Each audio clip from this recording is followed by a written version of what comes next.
He's been through NFL security briefings and media training for decades. When he says, "I know the laws," he's speaking from a position of someone who has had attorneys advising him since he was drafted in 1995. And critically, the officer's definition of obstruction, she says, obstruction is if you don't remember your name during this investigation. That is a fundamental misstatement of Florida law. Florida Statute 843.02 requires proof that someone obstructed or opposed an officer in the lawful execution of a legal duty. Standing on a public road asking questions is not obstruction. The assistant state attorney later confirmed exactly that when she dismissed the charges. What we're watching is the beginning of what would become a $20 million lawsuit. Please report. What am I being detained for? We got cameras in there. You got. No, hey, is it rolling? Everything's rolling, yep. Audio, video recording. You ain't got to hold it that hard, brother. I'm right here. I'm not resisting. I'm not resisting. I'm just standing here. Why you got to grab me like that? What am I being detained for? I'll explain that in a second, sir. You know this is affecting an arrest. This is a detainment. No, you're applying force right now. No, I'm not. To impede an investigation, I have to do something physical, not talk. That's a freedom of speech. That's a constitutionally protected activity. No, you didn't. No, you didn't. Everybody right here, no, you didn't. You said, do I want to go to jail? And I said, for what? So we gonna see. You still ain't answer about the detainment, sir. You're being detained, and I'll answer that. For what are you detaining? Hold on. No. Wait. This gonna be fun. Everybody needs to step back. You need some tape, don't you? There you go. Guys. You know this is force, right? 1983 lawsuit. Deprivation of rights under the color of law. I haven't done anything. Not a thing. Not exactly. Hold on. He's gonna answer that for us, right, officer? Why are you arresting? You know it's illegal for you to watch him do this. Yeah, I am. This is force. This is force. Watch him do it. Absolutely. What am I being detained for? Until I can get your name, that's what we're gonna do. You're being detained. What am I being detained for? Hold on. You didn't explain it. What am I being detained for? What am I being detained for?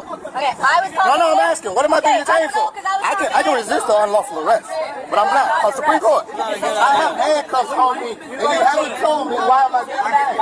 Why am I being detained? I can stay right here. I'm not being detained. I'm being detained. I'm just standing here. Why would I get anybody in car? Because I'm surrounded by about 20, 30, 40 people. This is not a safe situation. It's a safe situation. Ain't nobody doing anything. Nobody's doing anything. I'm right here, dog. I'm right. You haven't answered me. Why am I being detained? Because you obstructed her investigation. That's a physical act, right? Obstruction is a physical act. Did you catch that? Right there. He says obstruction is a physical act, and he is absolutely correct under established First Amendment jurisprudence. Let me explain why this matters. In 1987, the Supreme Court decided Houston v. Hill, and that case is directly on point here. Raymond Hill was arrested in Houston for shouting at police officers to divert their attention from his friend who was being questioned. The court struck down Houston's ordinance that criminalized verbal opposition to police because it violated the First Amendment.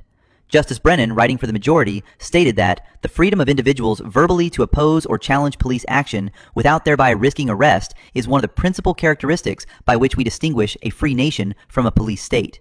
That's not my opinion. That's constitutional law from the highest court in this country. Now watch what's happening in this footage. Sapp is surrounded by officers. He's in handcuffs. He repeatedly asks, "What am I being detained for?" And the response he finally gets is, "Because you obstructed her investigation." But here's the thing. He was talking. Just talking. The bystanders are filming and asking questions. Nobody is physically interfering with anything. Under Houston v. Hill, speech alone cannot constitute obstruction unless it rises to the level of fighting words or incitement. Criticism of police, even loud and persistent criticism, is constitutionally protected activity. And here's what makes this even more troubling.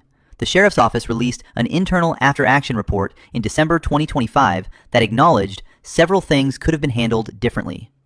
That's their own department admitting procedural failures. When the state's own prosecutors dismiss charges because the law would not support a conviction and the department's own review finds errors, you're looking at exactly the kind of case that survives qualified immunity challenges. Officer, I don't have to answer you. I'm not getting in that car. Why am I getting in that car?